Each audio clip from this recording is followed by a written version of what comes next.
ఓం సురభ్యై నమః. శ్రీ ఇంద్రకృత శ్రీ సురభి కామధేను స్తోత్రం.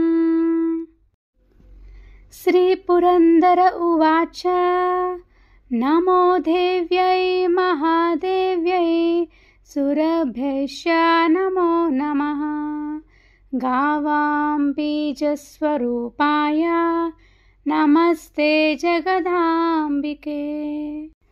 నమో రాధా ప్రియాయై చ పద్మాంశాయై నమో నమః. నమః కృష్ణ ప్రియాయై చ గావాం మాత్రే నమో నమః.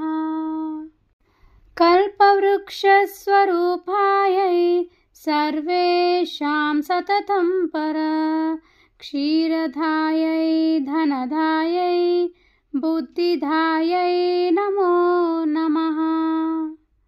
సుభదాయై సుభద్రాయై గోప్రధాయై నమో నమః. యశోధాయై కీర్తిధాయై ధర్మధాయై నమో నమః. హరే కృష్ణ. శ్రీ ఇంద్రకృత సురభి కామధేను స్తోత్రం ప్రతినిత్యం పఠించడం వలన కలిగిన ఫలశ్రుతిని దేవీ భాగవతం 9వ స్కందంలోని 49వ అధ్యాయంలో వివరించడం జరిగింది. ఈ స్తోత్రం పరమ పుణ్యం, పరమ పవిత్రం, పరమ సౌభాగ్యం.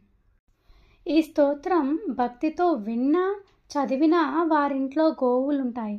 గో సంపద, గో కటాక్షం పొంది ధనవంతులైన కీర్తివంతులైన సంతానం కూడా కలుగుతుంది. ఇంకా ఈ స్తుతిని పఠించిన వారికి సకల తీర్థములలో స్నానం చేసిన ఫలితము మరియు సమస్త యజ్ఞములను దీక్షతో చేసిన ఫలితం లభిస్తుంది. ఇంకా బ్రహ్మజ్ఞానం కలిగిన భగవత్పుత్రుడు పుడతారు. యశోవంతుడు అగును. ఈ లోకంలో సుఖ సంతోషాలు అనుభవిస్తారు. ఈ దేహాన్ని విడిచిన తరువాత శ్రీకృష్ణ భగవానుని గోలోకం చేరుకుంటారు. పునర్జన్మ ఉండదు.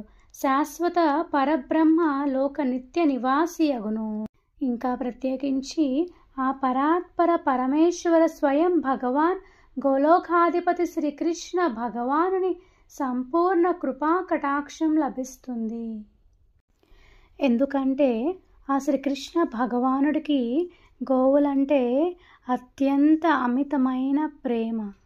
అందుకే ప్రతినిత్యం ఈ సురభి స్తోత్రాన్ని పఠించండి, ఆనందించండి. ఆ శ్రీకృష్ణ భగవానుని కృపా కటాక్షాన్ని పొందండి. హరే కృష్ణ.